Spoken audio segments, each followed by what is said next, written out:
Yato pajo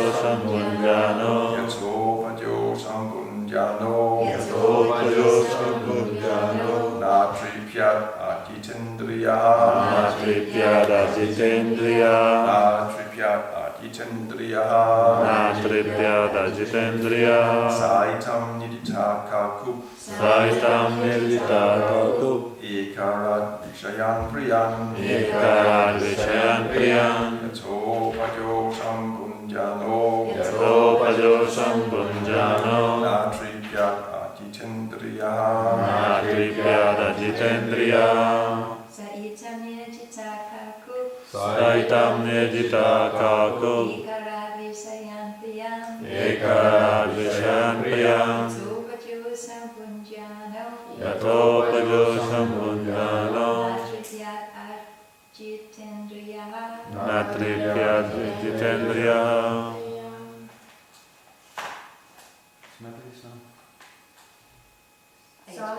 Vi springer ikke frem og tilbage på den måde, så kører mig den.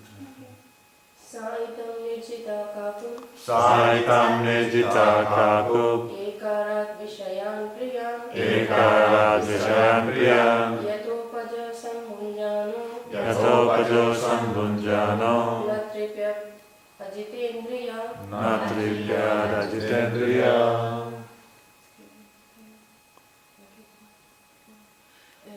Saitam Nirjita Kaku Saitam Nirjita Kaku Ekarat Vishayan Priyan Ekarat Vishayan Priyan Yato Paja Sambunjano Yato Pajo Sambunjano Natripyat Ajitendriya Natripyada Jitendriya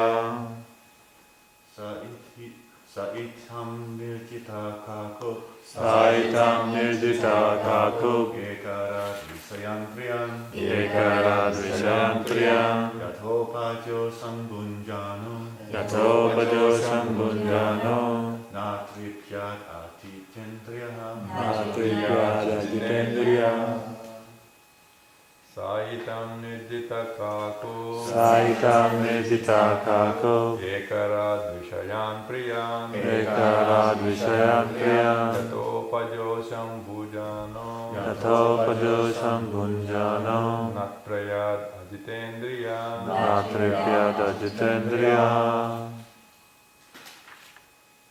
Sa Hi Hiranyakasipu Hiranyakasipu Itam Itam Thus Nirjita Nirjita conquers Kaku Kaku all directions within the universe. all directions within the universe Ekarat Ekarat the one emperor of the whole universe. the one emperor of the whole universe Vishayan Vishayan material sense objects. material subject Priyan Priyan very pleasing. very pleasing Yatha upajosham Yatha Pajosham as much as possible. as much as possible Bunjanaha Janaha enjoying.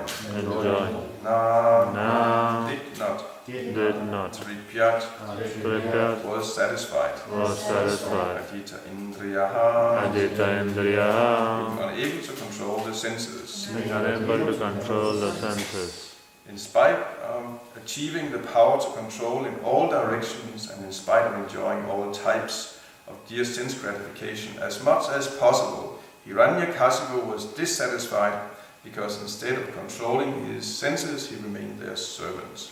Purport by Srila Prabhupada. This is an example of Asuric life. Atheists can advance materially and create an extremely comfortable situation for the senses, but because they are controlled by the senses, they cannot be satisfied. This is the effect of modern civilization. Materialists are very much advanced in enjoying money and women, yet dissatisfaction prevails within human society because human society cannot be happy and peaceful without Krishna consciousness. As far as material sense gratification is concerned, materialists may go on increasing their enjoyment as far as they can imagine, but because people in such material condition are servants of their senses, they cannot be satisfied. Hiranyakasipu was a vivid example of this dissatisfied state of humanity. Saitam niditakaku ekarat vishayan priyan yato pajo sambunjano natripyat apitendriyaha In spite of achieving the power to control in all directions and in spite of enjoying all types of dear sense gratification as much as possible, Hiranyakasipu was dissatisfied because instead of controlling his senses, he remained their servant. Om Magyana Smarandasya Kinandana Salakya Chaksumitam Yena Tasmai Sri Gurave Namaha Mukham Karoti Vachalam Pangum Langaiti Gidim Yakriva Talaham Vande Sri Guru Tarinam Namo Vishnu Padaya Krishna Pristaya Putave Srimad Bhakti Vedanta Swami Nami Namaste Saraswati Devam Go Gavani Prachani Nirvishesha Shunyavadi Pasyajaya Tatayane Vancha Kalpatarubhyascha Kriva Sundya Evacha Patitanam Vaishnavibhyo Namo Namaha Jai Sri Krishna Chaitanya Prabhu Nityananda Shri Advaita Gadadhar Srivasadi Gaura Bhaktavrinda Hare Krishna Krishna Krishna Hare Hare Hare Ram, Ram Ram, Hare Hare. So this is really a classical verse, a classical example we have here. We have the example of the greatest asura who achieves the highest grade of sense enjoyment that is possible. He has everything, Hiranyakasipu. He is the controller of the universe. It means he has power. Materialist always dreams about being powerful. I can, I command, everyone will follow. Wouldn't that be nice? And wouldn't that be wonderful? Famous, of course. I mean, everyone knew Hiranyakasipu. He had wealth like anything. You heard about the previous verses. He was so wealthy that he had millions of servants, and even the elements and the planets were simply serving him, giving yields of like grains and so on, grown automatically without even having to till the fields. It was just growing for Hiranyakasipu's pleasure, and women, and he had everything, and he enjoyed his senses. Still, we hear he was not satisfied because he became a servant of his senses.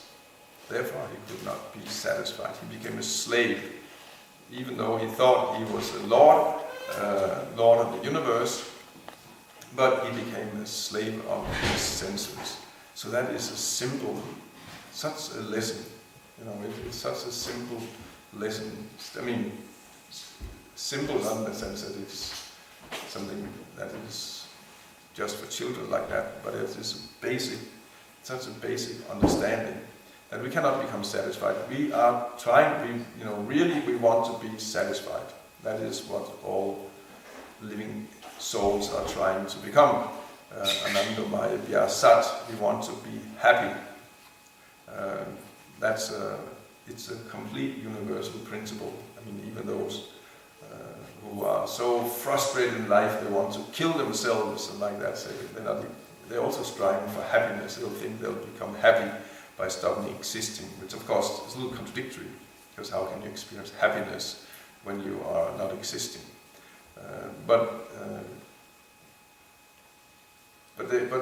Still, that is what they are trying to become happy by, because the life is so miserable, so meaningless, so much suffering, that they think that at least it'll be nicer if I don't exist. And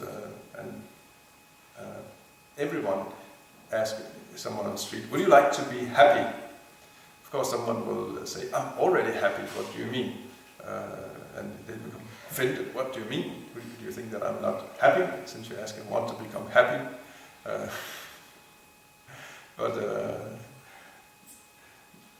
that's of course again demoniac pride. That's the demoniac pride that comes up there.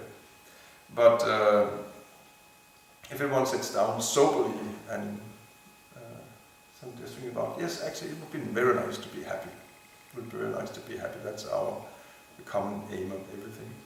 And the problem is, I mean, there's a proper way of becoming happy and then there's an improper way of becoming happy. Prabhupada was even asked that. He was asked once, I think it was in Mexico, he was asked once that someone asked him, what is the purpose of life? And Prabhupada said, to enjoy. It's the purpose of life. And then the man was a little disappointed because he thought that, great spiritual master, he must have some more profound answer than just to enjoy. Then Prabhupada wanted to say, no, this is just the goal of life, and under my Vyasa, we meant to enjoy. The problem is we do not know how to enjoy. We're doing it in the wrong way. We are looking for enjoyment where there is no enjoyment, and we don't know the actual formula how to enjoy. That's the problem. This is Krishna consciousness. It's actually the science of learning how to enjoy, actually become happy. Krishna consciousness is not a negation of happiness. Sometimes we get the idea that, I felt happy in Krishna consciousness. No, I have to put on this sour face again, because we're not meant to enjoy. It's Maya. When I'm happy, I'm laughing, I'm telling jokes, or just I'm feeling good. Must be something wrong. We're not meant to enjoy. That's Mayavad philosophy.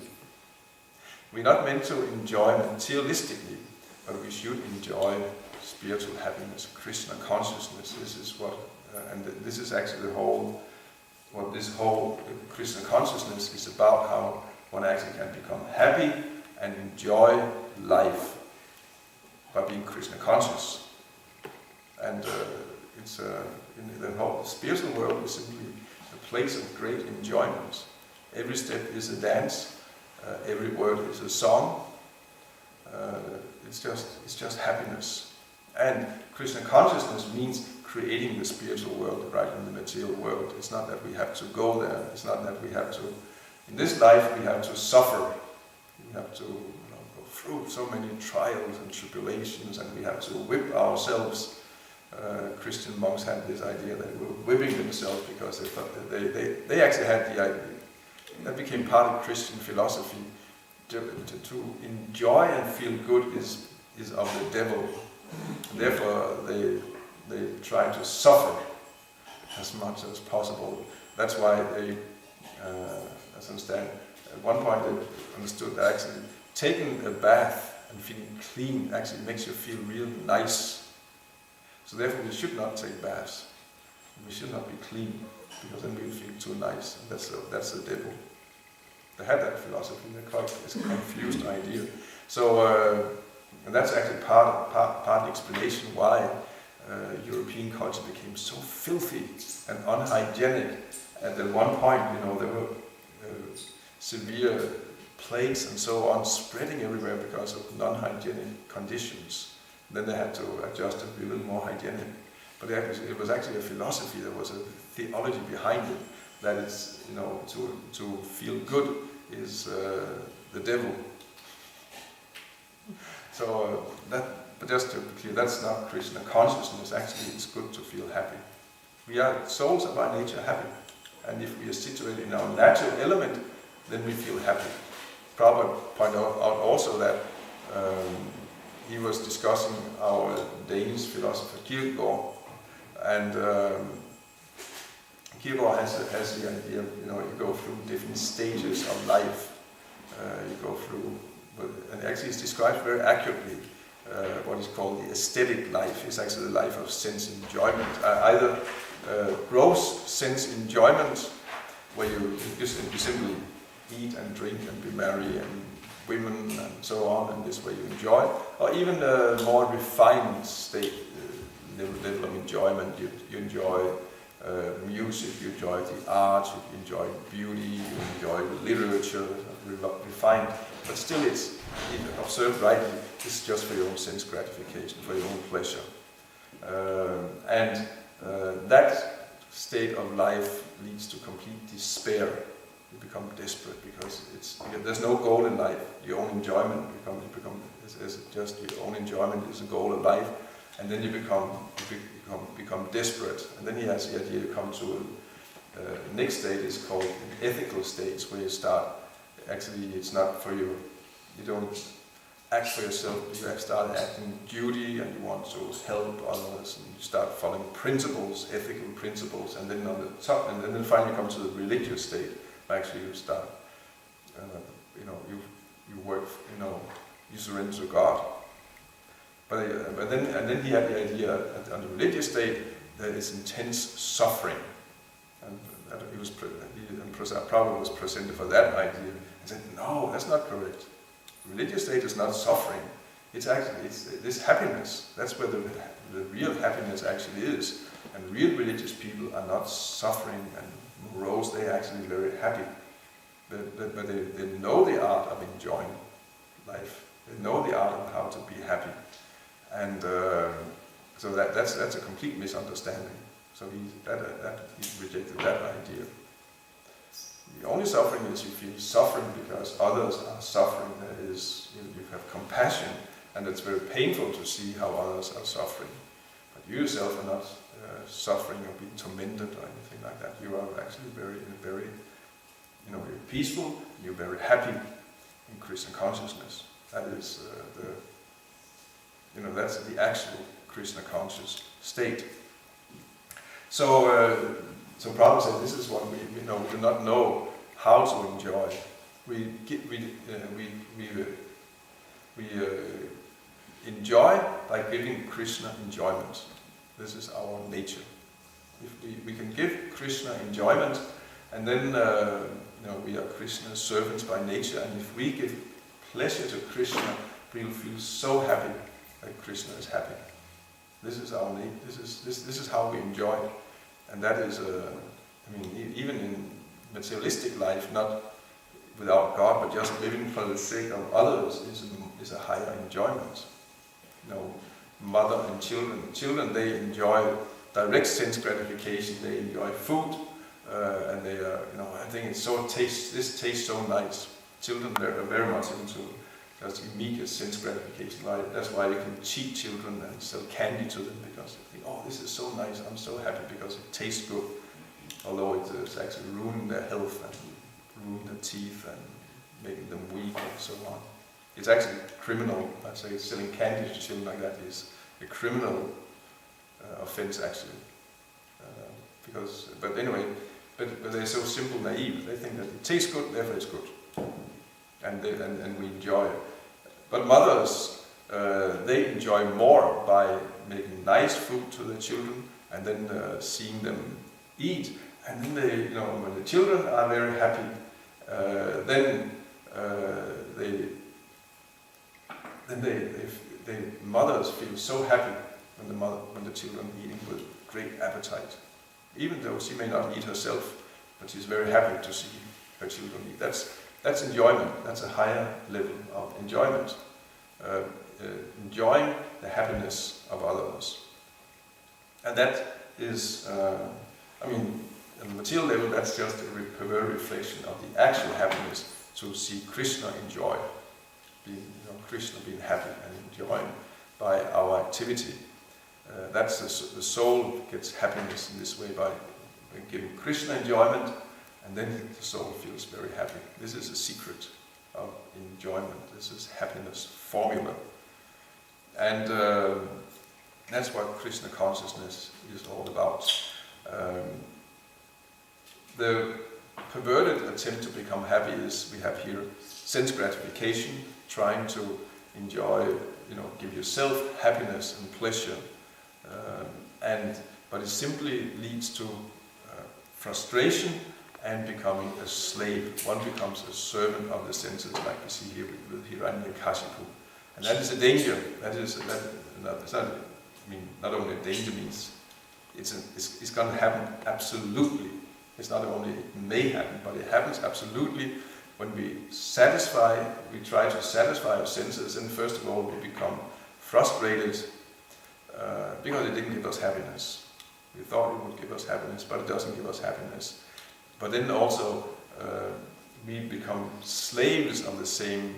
So even though it didn't give satisfaction, but the pushing for doing the same thing again becomes stronger, it becomes increased, one becomes addicted. That's what addiction is. One becomes, one becomes addicted to sense gratification.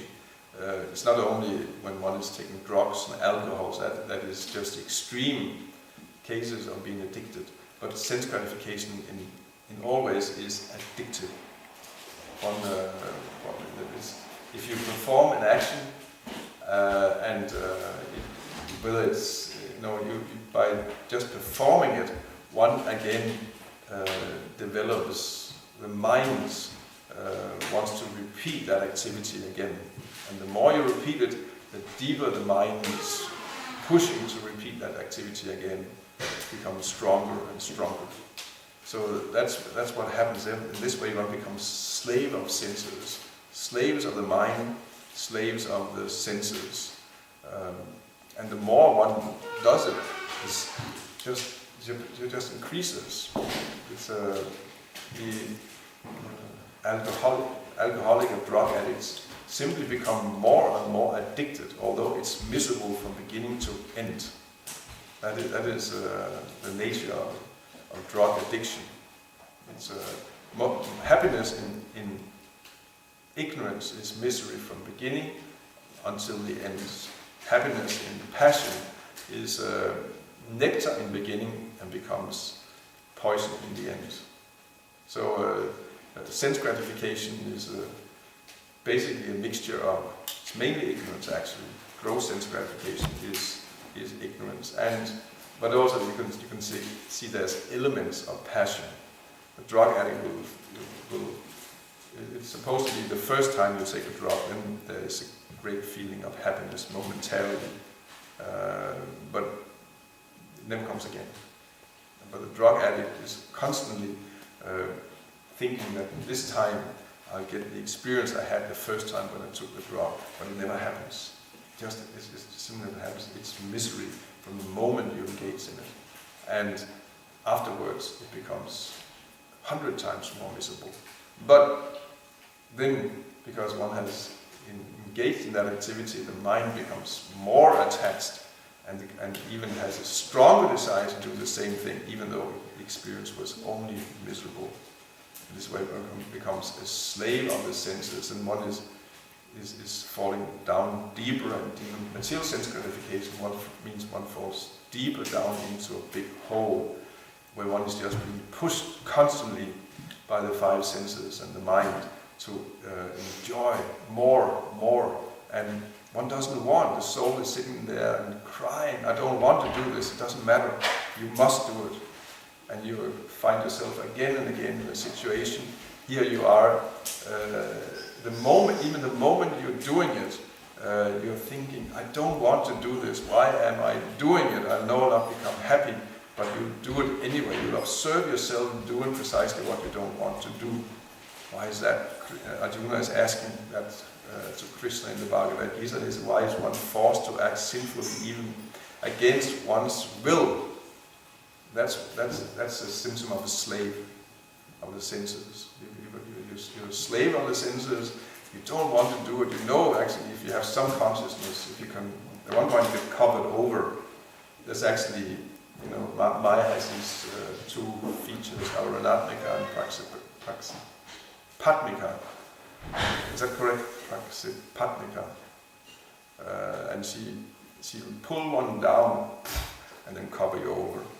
So one is on a certain level, for example, on the level of practice and devotional service, then Maya will pull you down